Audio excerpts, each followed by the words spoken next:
Okay, that's not supposed to. I know what's wrong with it. Ain't got no gas in it. Hi guys, it's Andrew here from Eastonmade Wood Splitters today, and welcome back to the Eastonmade channel. I am out here in the wood yard with the all-new Eastonmade 40C Firewood processor. This thing is absolutely amazing.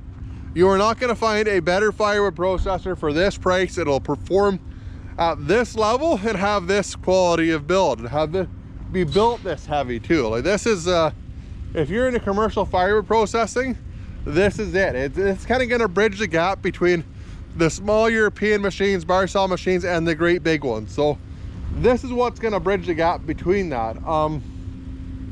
Everything's working really well on it, guys. Right now we need more horsepower. If you've seen this at the Paul Bunyan show, we have adjusted the pump since then. We have it running pretty good right now, but I don't want this to run pretty good.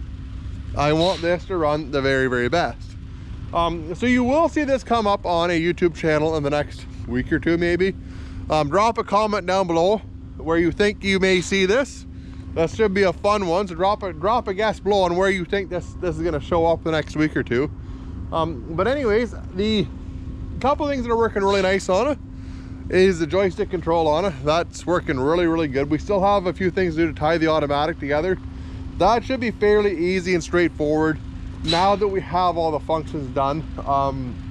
Very simple, very easy to run. Very, very intuitive, very user-friendly.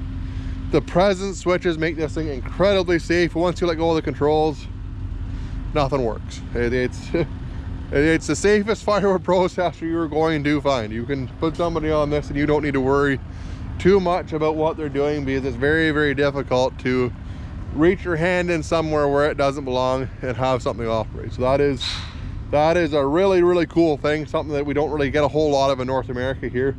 So that's really neat. Our little saw here, it's not a slasher saw. If you looked at this thing, it is a small carbide tip blade.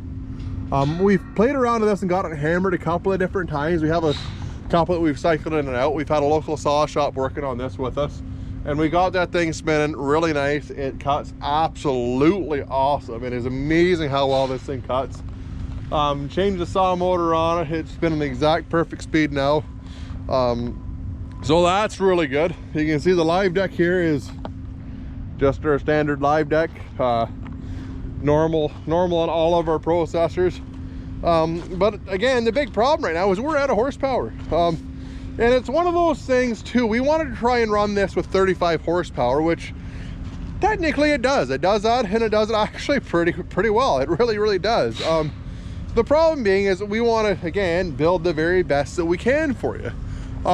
So for us to go up to a bigger motor on this is 35 horsepower.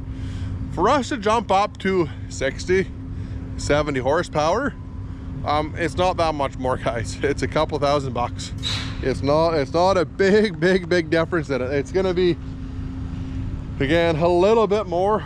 Then we can go to bigger pumps on it, more sophisticated pumps. And again, when we get into the bigger, more sophisticated pumps, they're not that much more. They're just a little bit more. So ultimately what you're gonna see right now is, we were telling people at 105 for this unit, 105 US dollars for this unit. We're gonna be around 110. That being said, at 110, we're gonna have a machine that completely and totally kicks ass.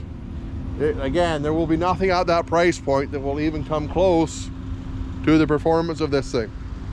So that's pretty exciting. So you're gonna have to wait a little bit until I show you this thing on my channel running.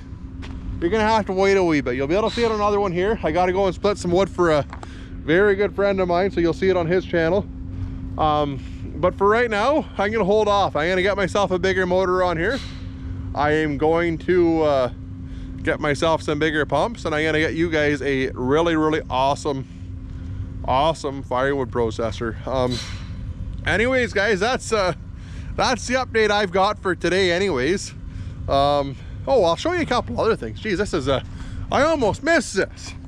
We had a belt infeed on this thing. If you've seen the Paul Bunyan show or watched the other channels, we had a belt infeed on this, and we screwed with it and we played with it. We tried to get it running right. we couldn't get it run consistently. We'd be able to get it run a little bit, then it would track off. It wouldn't track right. Tried tensioning it different ways, did a lot of different things to try and make that work right. The function of it when it did run right was awesome. It really worked. It worked really, really smooth. It was really, really slick. But again, we don't want you guys to be aggravated when you buy this thing. So this is what we've got here now. That is an incredibly aggressive infeed. It's a double chain infeed on this thing. You can literally run a banana through that.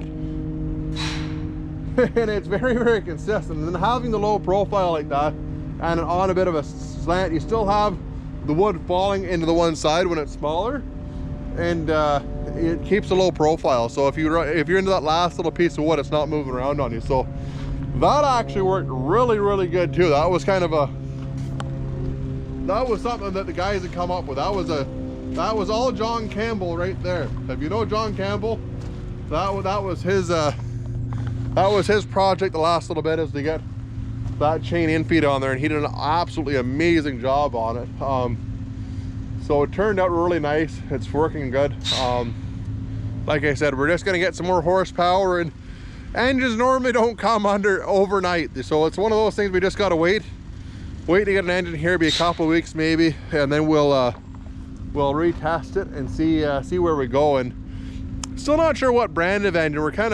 This was yesterday, we kind of came to that conclusion. We're gonna do that. We're gonna bite the bullet and just get it set up, get a bigger engine on it. And we're kind of up in the air. We've got Deutz has come in with some really aggressive pricing. Hatz has come in with incredibly aggressive pricing. Cat has come in with some aggressive pricing. So we have a few options there. Let me know what you guys would want to see on this. Handful of things on that note. Deutz and Hatz are both German engines. I don't think we're going to go wrong with either one of them. The dealer network may not be quite as good. I still have to do a little research on that, on which one would be better. Cat's going to be a little more expensive, but you have the dealer network there. So it's kind of a toss-up, guys. Honestly, on my end of it, it's a tricky call, because I want to make this machine affordable for you guys. I want to make this machine work well for you, but I also want to make sure I can keep the cost down, so it's affordable, so you guys can justify buying this thing too. So let me know what you think on that too, guys.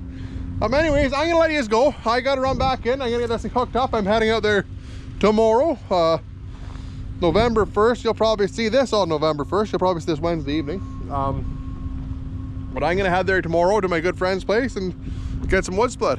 If you liked the video, guys, give her a thumbs up, hit the subscribe button down on the bottom. Hope to see you guys on the next one. Take care.